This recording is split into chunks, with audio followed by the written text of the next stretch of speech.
What if I told you that the sacred scriptures you've been taught to revere, like the ultimate rule books for living a good, moral life, might actually be the very things trapping you in a matrix of endless illusion? Right, which is quite the claim to make. It really is. I mean, today we are looking at a text where Krishna basically tells his followers to take a sword to their own worldview. Literally a sword. Yeah, a sword. And he reveals a reality so profound it exists entirely beyond both the physical world you can touch and the imperishable seeds of cosmic illusion.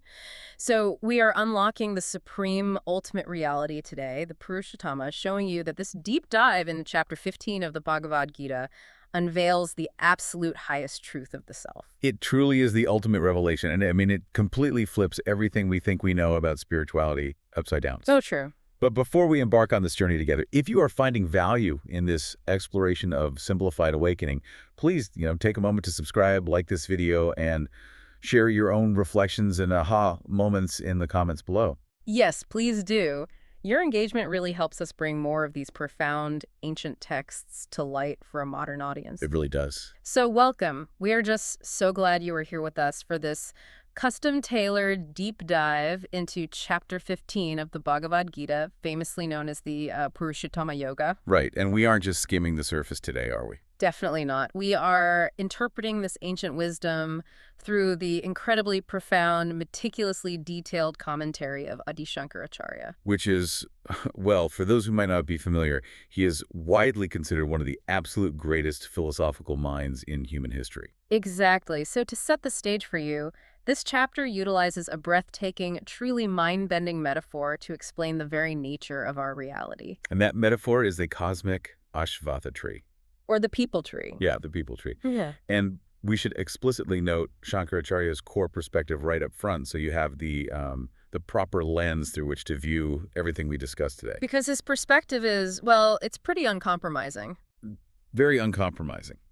He posits that the act of cutting down this tree of worldly bondage with a sharp blade of detachment is what ultimately leads to the realization of the Supreme. Which is the singular goal. Exactly, the singular goal.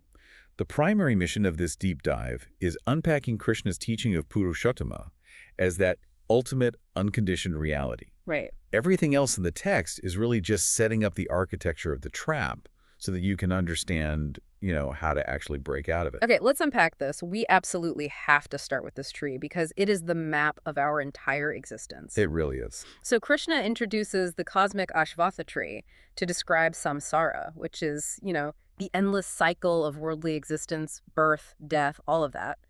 But this is not a tree you would just find walking through a forest. Definitely not. Right. Krishna says this tree is upside down, its roots are above, and its branches extend downward. Now, hold on.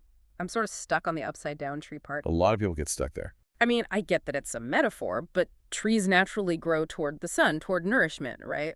If the roots are at the top, what are they even growing toward? Why an upside down tree instead of a normal tree growing up from the dirt? What's fascinating here is that the metaphor deliberately breaks the physical rules of our world to make a really profound spiritual point. Okay.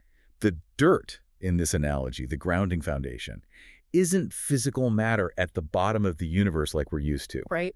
The foundation is the ultimate reality, Brahman. According to the text, the roots above represent Brahman, but, and this is key, specifically Brahman associated with the unmanifest power known as Maya. Oh, yeah, okay. Shankaracharya points out that this root is characterized by its subtlety, its eternality, and its status as the absolute ultimate cause of everything. Oh, I see. In philosophical terms, the cause is always considered higher or more primary than the effect. So because it is the supreme cause of the entire universe, it is positioned above. The tree then grows downward into manifestation, into density, into the physical world we interact with. Okay, I think a really good way to visualize this for anyone listening is to think of it like a massive family tree or a corporate organizational chart. Oh, that's a great analogy. Right, because in an org chart, the ultimate founder or the CEO, the single source of everything, is sitting right at the very top. Sitting at the top, yeah. And from that single point at the top, the endless, messy descendants, like the divisions, the regional departments, our daily lives, our sensory experiences, they all branch downward into the trenches of reality. Exactly. And the further down you go, the more fragmented and complicated it gets. That is a highly effective, highly practical way to visualize it. And just like an organization, the branches represent the varied manifestations of that original source. So what exactly are those branches? Well, the text says the branches represent the physical and subtle elements extending downward, Mm. and they ultimately culminate in human beings, animals, and even, immobile beings like plants and stones. Wow. So everything you see around you is just a tiny twig at the very bottom of this cosmic org chart. But these branches aren't just passively hanging there, right? Like the text says, they are actively growing, actively reaching, and they are strengthened and made stout by the three gunas. Ah, the Gunas, yes. We need to pause here because the gunas are they're a fundamental concept in this philosophy. They are basically the fundamental quality or the energetic blueprints of nature, right? Yeah. Sattva, rajas, and tamas. Yes, and we must deeply understand how they function, because they essentially act like the sap of the tree, feeding every single branch. No sap, okay. They aren't just abstract concepts, they are the literal mechanics of human psychology and physical reality. So sattva is the quality of purity, light, harmony, and knowledge. Okay. Rajas is the quality of passion, activity, motion, and desire. Mhm. And tamas is the quality of darkness, inertia, ignorance, and heaviness. Heaviness, yeah. Every single thing in the universe, including your own mind right now as you're listening, is a mixture of these three gunas constantly shifting in dominance. Okay, let me try to put this into a daily life context to see if I'm tracking with you. Please do. Let's say I wake up in the morning and my alarm goes off. I am super groggy, I feel heavy, I just want to pull the covers over my head and ignore the world. That is tamas dominating my mind. It's inertia. Exactly. Pure tamas. But then I drag myself out of bed, I drink a massive cup of coffee, I remember I have a huge presentation at work, and suddenly I am stressed, ambitious, pacing around my apartment, figuring out how to conquer the day. Right. My mind has shifted. Now Rajas is dominating. It's all action and desire. Spot on. And maybe, just maybe, I sit down on the train to work, I look out the window at the sunrise, my breathing slows down, and for like 5 minutes, I just feel a profound sense of peace and clarity. A rare moment. Yeah. I'm not tired and I'm not anxious. That would be a moment of sattva. That is a brilliant breakdown, truly. And what the Gita is saying is that this constant whiplash between tamas, rajas, and sattva, this shifting sap, is what makes the branches of the worldly tree so thick and stout. You are constantly being nourished by this dynamic energy. And from these branches, fed by the gunas, sprout shoots, or new leaves. Okay, new leaves. And the text explicitly identifies what these shoots are. They are the sense objects: sound, touch, form, taste, and smell. So wait, every time I chase a sensory experience, whether it's craving a slice of pizza or needing to listen to a specific song or wanting to buy a beautiful piece of art, I am interacting with the new sheets of this downward growing tree. Exactly. Your senses are the interaction points with the physical universe. Mm-hmm. When your internal rajas, your passionate desire, meets the external sense object, a connection is made. And a new shoot grows. Yes, a new shoot grows, the tree gets denser. What's terrifying about this is that it feels so natural. It's our biology. We are literally wired to interact with sense objects. Which is why the trap is so effective. But then the metaphor introduces something deeply controversial. It says, the leaves protecting this tree are the Vedas, specifically the Arkyajus and Sama Vedas. Yes, this is a huge point. Now, let's stop and really look at this, because in the context of ancient Indian philosophy, the Vedas are the ultimate, unquestionable, sacred scriptures. They are the foundation of everything. Right. So why on earth would Krishna, the divine teacher, say that the holy scriptures are the leaves of the tree of worldly bondage? That sounds like heresy. It is incredibly counterintuitive, and honestly, it was a radical statement at the time. I can imagine. To understand why he says this, we really have to look at how ritualistic religion functioned. In Vedic culture, the ritualistic portions of the Vedas, what is known as the Karma Kanda, they reveal virtue and vice. Okay. They essentially provide a transactional spiritual framework. They tell you, if you perform this specific fire ritual, the gods will give you a good harvest. Or, if you chant these mantras, you will go to heaven after you die. So it's like a cosmic vending machine. I put in my good deeds or my rituals and I get out a shiny reward. Precisely. And while that might make you a quote-unquote good person in a societal sense, it is still entirely worldly. It is still a spiritual transaction that keeps you tied to the ego's desire for rewards. It keeps the cycle of action and reaction going endlessly. I see. Therefore, Krishna is saying these ritualistic texts act as the leaves to protect the tree, because Think about it. A leaf captures sunlight and provides energy to keep the tree alive. Right. Transactional religion provides the energy of desire, even if it's a, quote, holy desire for heavenly rewards, that keeps the illusion of samsara alive. It keeps you firmly planted within the matrix. That is such a profound shift in perspective. It means that even my desire to be a perfectly spiritual, rule-following person can be a trap if the underlying motivation is just to get a better seat in the afterlife theater. Exactly. It's still all about me, and that leads perfectly into the next part of the metaphor, which is about karma. Yes, the roots. The text describes subsidiary roots that spread downwards into the human world. So we have the main root way up top, which is Maya, but then we have these secondary downward-reaching roots. What are these? What's fascinating here is how Shankaracharya analyzes these secondary roots. He explains that they represent the latent impressions of attraction and repulsion born of our actions. Latent impression. Yes. In Sanskrit, these are called vasanas, or samskaras. To put it simply, every single time you act out of deep desire or intense hatred, you leave a psychological residue in your mind. A residue, okay. You grow another tiny root that binds you further into the human world. Okay, let's make this tangible. Give me a real-world example of a latent impression. How does a thought or an action turn into a root? All right, imagine you eat a completely new dessert that you've never had before. And it is, frankly, the most delicious thing you have ever tasted. Okay, I'm with you. In that moment of intense pleasure, a vasana, a latent impression, is formed in your subconscious. It is a tiny root. Right. Now, a week later, you are walking down the street. You aren't even hungry, but you smell a bakery. Oh, I see where this is going. Suddenly, that latent impression is triggered. The memory of the pleasure arises, followed instantly by a craving to experience it again. You are literally compelled to walk into the bakery and buy the dessert. You didn't freely choose that. You were pulled by the invisible root of your past action. Wow.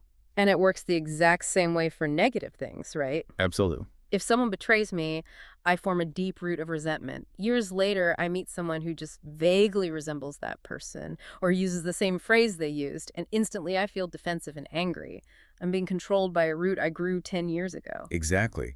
These latent impressions compel you to act again, to seek reward again, to avoid pain again, and ultimately, and this is the key, to be born again to fulfill these unquenched desires. That is wild. And Shankaracharya makes a crucial point here. He analyzes the term imperishable in relation to this tree. Krishna calls this tree imperishable, which, might seem contradictory since the physical world is obviously always changing and decaying. Right. People die, empires fall, mountains erode. How is it imperishable? Yeah, that feels like a paradox. Exactly. Shankaracharya resolves this by explaining that it is called imperishable, not because it is eternal in a static, unchanging sense, but because the series of bodies, the continuous flow of worldly enchantments and karmic reactions is beginningless and ceaseless until one becomes enlightened. Okay, the flow is ceaseless. Think of a whirlpool in a river. The water making up the whirlpool is constantly changing every millisecond. New water flows in, old water flows out.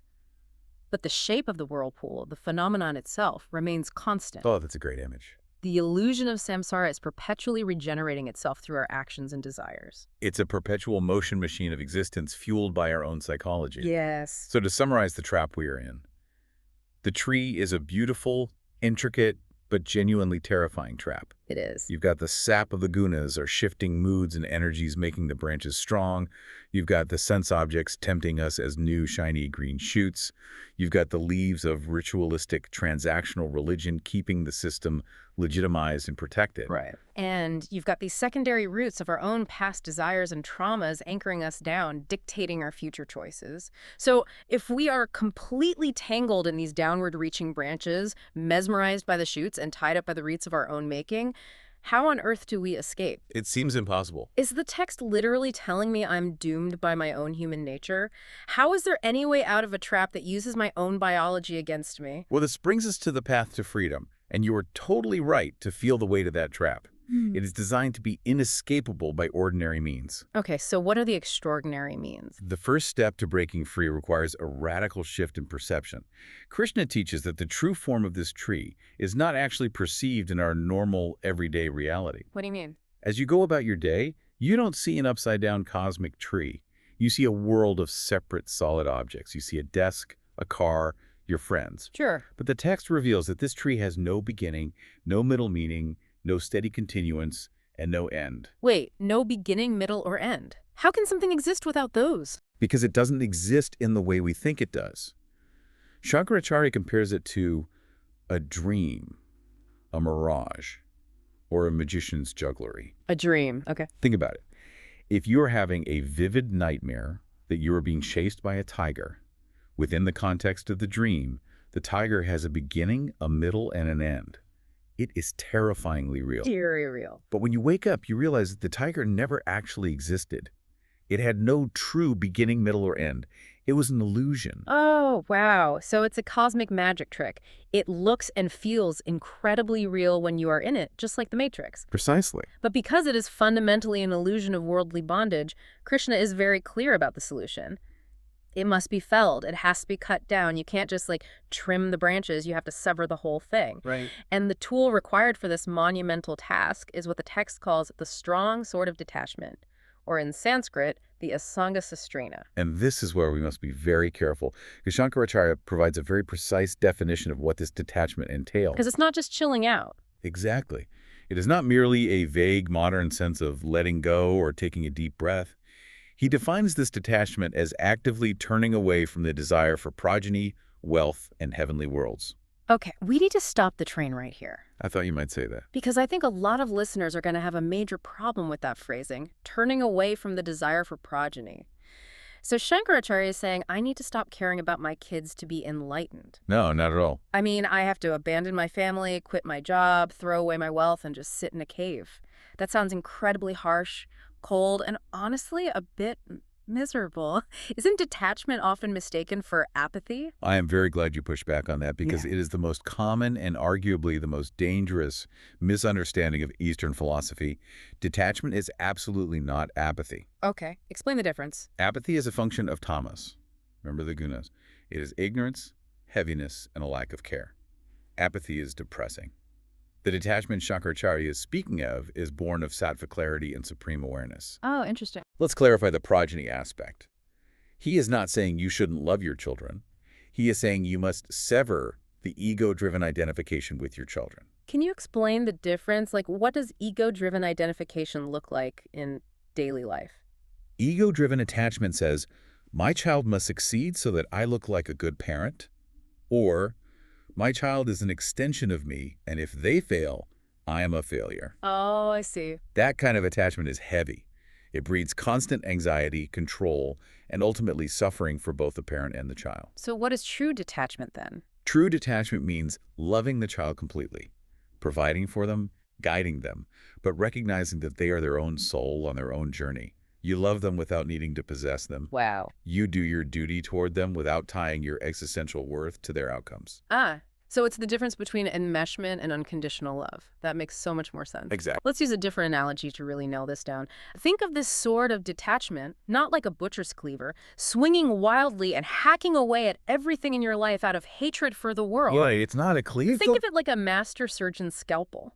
A surgeon doesn't hack away at a patient out of anger or apathy. The surgeon uses the scalpel with incredible focus and care to precisely cut away the disease, the tumor, the necrotic tissue, in order to save the patient. Yes. So the sword of detachment isn't about hacking away the joy in your life. It's about precisely cutting away the illusions, those sense object shoots and karmic roots that keep you constantly craving, constantly anxious, and constantly suffering, so that you can save your own soul. That analogy perfectly captures the precision required. You are cutting the disease, not the patient. I love that. But this raises an important question.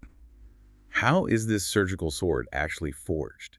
You don't just wake up one day with perfect detachment. Unfortunately not. No. The text specifies that it is hardened by a resolute mind directed towards the Supreme Self.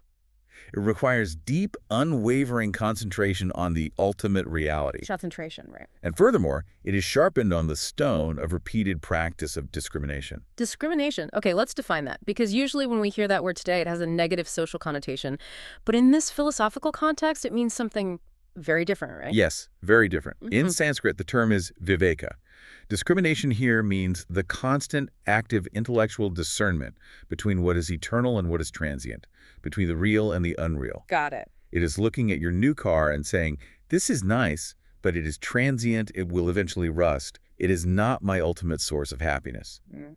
You have to sharpen that blade of discernment every single day through active practice, questioning your own reactions and desires. So, assuming I've done the work, I've practiced discrimination, I've forged the sword of detachment, and I finally swing it. I cut the upside-down tree of illusion. The ultimate swing. Yeah. What actually happens? What is left? The text says that once the tree is felled, the soul is free to seek the primal state from which the magic tree originally ensued. It describes this as a supreme abode, not illumined by the sun, the moon, or fire. Let's dig into that imagery. Not illumined by the sun, the moon, or fire. Why does Krishna specifically mention those three light sources? Because in the ancient world, those were the only sources of light. They represent all external means of illumination. Krishna is making a profound epistemological point here. Oh, about how we know things. Exactly. How do we know what we know? You can only see the objects in your room because the sun or a lamp illuminates them. But what illuminates the sun? What allows you to be aware that the sun is shining? My eyes, Oh, my mind. Exactly, your consciousness. The supreme abode is pure, unconditioned consciousness. It doesn't need an external light source to be seen because it is the very light of awareness that allows the sun, the moon, and the fire to be known in the first place. Mind-blowing. You can't shine a flashlight to find the sun. The sun is the source of the light. Similarly, you can't use your physical senses, or even your intellect, to see the supreme abode, because the supreme abode is the consciousness looking through your eyes. So you're looking for the thing you are looking with. Precisely. And the promise here is profound. Reaching this state of pure awareness, one never returns to the illusion. You never get tangled in those branches again. But who actually pulls this off? I'm listening to this, and it sounds amazing, but it also sounds like climbing Mount Everest without oxygen. It is the ultimate climb. It really isn't for the faint of heart. Who actually reaches this state? Shankaracharya is very clear about the prerequisites. He outlines the specific qualities of those who arrive at this supreme abode. They are the wise, who are completely free from pride and non-discrimination. Okay. And they have conquered the evil of association. Evil of association. That sounds intense. What does he mean by that? He means they are no longer blindly driven by their attachments and aversions to people, places, and things. They don't automatically love something just because it praises them, and they don't automatically hate something just because it challenges them. They aren't reactive. Right. And crucially, they are free from the dualities of happiness and sorrow. Free from happiness? Why would anyone want to be free from happiness? Because worldly happiness is always inevitably paired with sorrow. There are two sides of the same coin. True. If your happiness depends on getting a promotion, your sorrow is guaranteed when you eventually retire or lose the job or someone else gets the corner office. The wise have found a baseline of profound, unshakable peace that is not swayed by the inevitable, dualistic ups and downs of life. So they aren't riding the roller coaster of the Gunas anymore. No, they are watching the roller coaster. They got off the roller coaster entirely. Okay, so you've used the surgeon's scalpel of detachment, you've cut through the illusion of the tree, you've cleared the brush, the roller coaster is gone. What remains when the tree falls? What are the underlying mechanics of reality that are finally revealed? Because this is where Krishna drops the absolute core of his teaching. Indeed, this is the metaphysical heart of chapter 15. Krishna breaks reality down into two distinct persons or entities that encompass absolutely everything in the experienced universe. And what are they? The perishable, which is called Kshara, and the imperishable, which is called Akshara. This duality is the foundation of our entire cosmos. Let's define these clearly so we don't get lost in the Sanskrit. Let's start with Kshara, the perishable. What is it? Kshara comprises all mutable, destructible things in the physical universe. It is the totality of all moving and non-moving beings. So like physical stuff? Yes. Yeah, Your okay. physical body, the chair you are sitting on, the earth, the sun, the entire galaxy. If it has a form, if it changes, if it is subject to the laws of entropy, if it eventually decays and dies, it is Kshara. Okay. It is the world of constant, unrelenting flux. So Kshara is basically the entire realm of physics and biology. Everything scientists can measure. Got it. Now, what about the second entity, Akshara, the imperishable?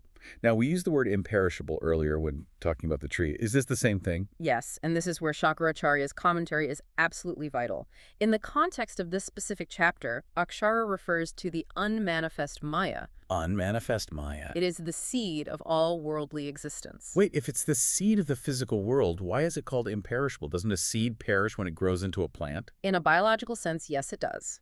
But philosophically, it is called imperishable because the countless seeds of worldly existence within it, the infinite latent potentials of all karmas, all unfulfilled desires, and all future forms do not perish until the dawn of true knowledge. Oh, I see. Shankaracharya uses a very specific term here, kutastha. This translates roughly to existing like a heap or an anvil. It serves as the ultimate receptacle of all latent impressions. Let me see if I can translate kutastha into a modern analogy. Is it kind of like a massive encrypted zip file on a computer hard drive? A zip file, I like that. Right. The zip file itself, the Kshara just sits there. It doesn't look like anything. It doesn't move. But contained within that zip file is the data for billions of high-resolution images, videos, and programs. Yes, the potential. And when the operating system of time and karma boots up, it starts unzipping those files, and they manifest on the screen as the physical world, as Kshara. That is an exceptionally precise modern translation. The zip file is Ashara, the unmanifest blueprint. The images popping up on the screen are Kshara, the manifest changing reality. Okay, so we have the changing physical world, Kshara, and the unmanifest blueprint or zip file of that world, Akshara. This seems to cover everything. But here is the big reveal of chapter 15. The absolute climax. The twist that elevates this text from a simple dualistic philosophy to the highest spiritual heights. There is a third, entirely different entity. It is the supreme person, the Purushottama. Yes. This is the crescendo of the teaching. The Purushottama is the transcendental self. It permeates the three worlds, it upholds them entirely, and it is the absolute imperishable Bhagavan. Wow. It is completely beyond the changing physical world, Kshara, and it is completely beyond even the unmanifest blueprint of Maya Akshara. If we connect this to the bigger picture, this revelation changes absolutely everything about how we view ourselves and our place in the universe. It really does. Shankaracharya explains that the individual soul, what the text calls the jiva, meaning you, me, the person listening to this right now, is actually an eternal fragment of the supreme self, this Purushottama. Yes. At your absolute, undeniable core, you are a fragment of the ultimate reality. And this is where the intellect often rebels. Yeah. How can an individual limited human being be a fragment of the infinite supreme reality? Right, it doesn't seem to make mathematical sense. How can a piece be the whole? Shankaracharya anticipates this confusion and uses beautiful poetic analogies from the Upanishads to explain it. He says the individual soul is like the sun reflected in a pool of water. Oh, that's beautiful. Or another classic analogy, it is like space enclosed in a clay pot. Let's really look at that clay pot analogy because it is brilliant in its simplicity. Imagine you have a clay pot sitting on a table. When you look at the space inside that pot, it looks like it is contained. It does. It looks like it is limited by the clay walls. It has a specific shape. Maybe it's round. Maybe it holds exactly 1 gallon. It seems entirely separate from the vast space in the room outside the pot. Correct. The space appears localized and conditioned by its container. But what actually happens when you take a hammer and break the pot, the space inside doesn't spill out onto the floor like water. It doesn't evaporate. It doesn't travel anywhere. Right. The exact millisecond the pot breaks, the space instantly realizes it was never actually contained at all. It was always one with the infinite space all around it. The clay pot was just an artificial boundary. What Shankaracharya calls a limiting adjunct, or upadhi. Once the limiting adjunct is removed, the fragment realizes it was always the whole. Beautifully explained. And to tie it to his other analogy, when the water in the pool dries up, the reflection of the sun disappears, but the sun itself remains utterly unaffected. The reflection realizes it was always the sun. Exactly. For us, the limiting adjuncts are clay pots, are the physical body, the mind, the intellect, and the ego. The ego, yeah. Because our consciousness is encased in these pots, we think we are limited, separate beings subject to birth, anxiety, and death. Yeah. We identify with the pot. We spend our whole lives decorating the pot, protecting the pot, comparing our pot to our neighbor's pot. Exactly. We're obsessed with the pots. But the Purushottama is the underlying infinite space. It permeates everything, it holds everything, but it is not tainted by the breaking of the pots. Here's where it gets really interesting. Let's try to synthesize all 3 concepts, Kshara, Akshara, and Purushottama, into one massive modern analogy to tie this entire cosmic architecture together for the listener. Okay, let's do it. Imagine you're sitting in a massive, high-tech movie theater. I like where this is going. Let's build this out. Okay, so you are in the theater, you are watching a spectacular, action-packed movie. The ever-changing images flashing on the massive screen, the heroes falling in love, the villains plotting, the car chases, the explosions, the drama, the tragedy. That is Kshara. The perishable world. Exactly. It is the perishable world. It's constantly moving, constantly changing form, appearing and disappearing in fractions of a second. It is mesmerizing. If that is Kshara, what is Akshara in this theater? Akshara is the projector booth in the back of the theater. Specifically, it is the hard drive or the film reel sitting inside the projector. Ah, the unmanifest. Right. That hard drive holds the latent potential of every single scene, every single explosion, before it is ever projected. The hard drive itself doesn't look like a car chase. It's just a heap of data. It is kutasa. It holds the seed of the entire movie. That is a perfect mapping of Maya and latent karma. So where does the Supreme fit in? This is the best part. What is Purushottama? Purushottama is the raw, invisible electricity powering the entire theater building. Oh, wow. It is the electricity that allows the hard drive, Akshara, to be read. It allows the projector bulb to shine, and it allows the screen, Kshara, to display the images. Now think about the nature of that electricity. The electricity is completely, 100% untouched by the drama happening on the screen. Yes, the electricity doesn't cry during a sad scene, and it doesn't get burned during an explosion scene. Exactly. Whether a horrific tragedy or a beautiful romance is playing, the electricity remains exactly the same. Pure, unconditioned, formless power. It just flows. It has no preference for the genre of the movie, yet without that electricity, absolutely nothing in that theater exists. The screen goes black, the movie stops. You, the listener, your deepest, truest self, you are that electricity. What an empowering thought. But you have spent your entire life so mesmerized by the flashing lights, temporarily convinced you are just a character on the screen, desperately trying to rewrite the script. That analogy perfectly illustrates the transcendental yet immanent nature of the Purushottama. It is the ultimate sustainer, the ultimate witness, completely independent of the play of Maya, yet the very foundation that makes the play of reality possible. It's all connected. To build on your theater idea, right now, most of us are in the theater screaming at the villain on the screen. We are terrified. Sweating in our seats. Exactly. The path of karma of the Vedas is trying to rewrite the script to make a happier movie. But the path of knowledge, the path of cutting the Ashvatha tree, is turning your head away from the screen, looking back at the projector booth and realizing, oh, it's just light. I am the power behind the light. You stop screaming at the screen. That is profound. You stop screaming at the screen. Understanding this grand architecture of reality, the Kshara, the Akshara, and the Purushottama, is intellectually stimulating, certainly. It's a great philosophical model. It is. But we have to bring this down to earth. This text isn't just an intellectual exercise meant for debate in a university hall. What happens to the actual human being who finally truly realizes this? What is the practical payoff of waking up in the movie theater? That is the ultimate question. What is the lived experience of this truth? Krishna explains that the one who knows him as the supreme Purushottama, the one who is finally free from the delusion of the movie screen, becomes all-knowing and adores him with their whole being. All-knowing doesn't mean they suddenly know how to build a nuclear reactor or speak Mandarin, right? Correct. No, all-knowing means they know the single source of all things. If you know clay, you know every single pot ever made of clay. Oh, that makes sense. If you know the Purushottama, you know the essence of all reality. Shankaracharya places massive emphasis on the psychological result of this realization. He states that by understanding this reality, a person becomes truly wise and perfectly has their duties fulfilled. He uses a very specific Sanskrit term for that, doesn't he? Yes. The term is kritya. It translates to having accomplished all that needs to be accomplished. This realization is the ultimate truth beyond all dualities. The realization of Purushottama is, in and of itself, liberation. So you don't wait for it? No, it is not that you realize this and then you get liberated later when you die. The realization is the freedom. Let's really think about the psychological and spiritual impact of this knowledge. This raises an important question. What does it practically mean to have all duties fulfilled? What does it feel like to be kritya? To understand the relief of that state, you really have to look at our current state. Yeah. In the context of samsara, the worldly tree, we are driven by a constant agonizing sense of lack. Yes, that feeling of never enough. We have a fundamental underlying feeling that we must constantly do something in order to be something. We must perform our societal duties, acquire more wealth, seek new pleasures, appease the gods, achieve status, raise perfect children.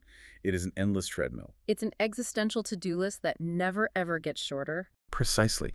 But when you realize you are the Purushottama, that you are the infinite electricity, the endless treadmill of the Ashvatha tree completely stops. The illusion shatters. Wow. There is no more karmic debt to pay, because the you that owed the debt was just a character on the screen. There is no more spiritual to-do list.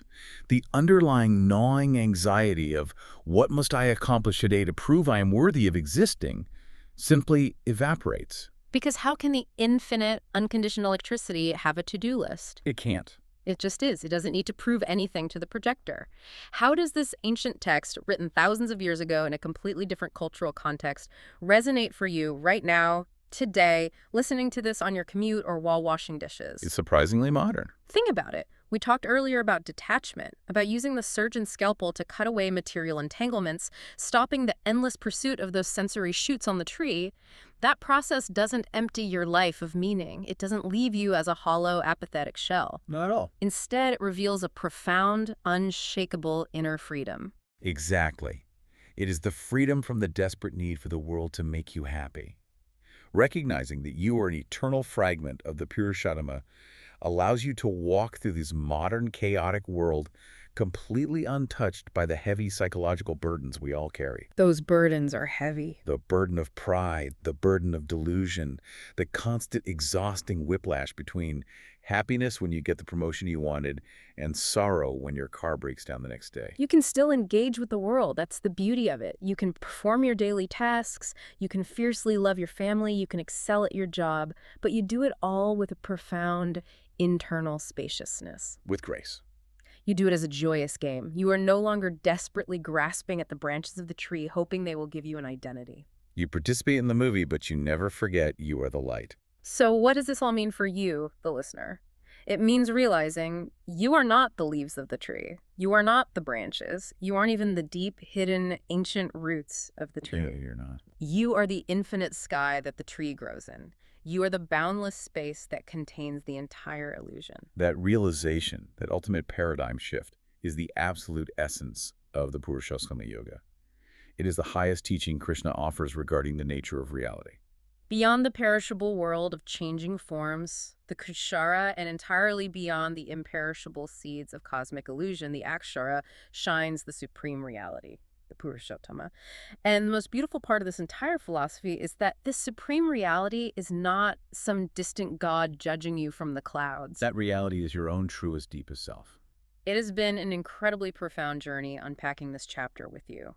The depth of Shankaracharya's commentary forces us to ask the hardest questions about who we truly are. It really does challenge us at the core. We hope this exploration has provided a new, clarifying lens through which to view your own reality and your daily struggles. We truly do. Please remember to subscribe to the channel, like the video, and share your reflections, your questions, and your specific aha moments in the comments section below.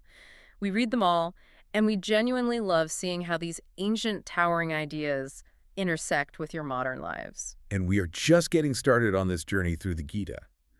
This chapter builds the vital metaphysical foundation for our next deep dive into chapter 16, which is the Daivasura Sampad Vibhaga Yoga, the yoga of the division between the divine and the demoniacal attributes. That sounds intense. It is. In that chapter, we're going to pivot from cosmic architecture to human psychology.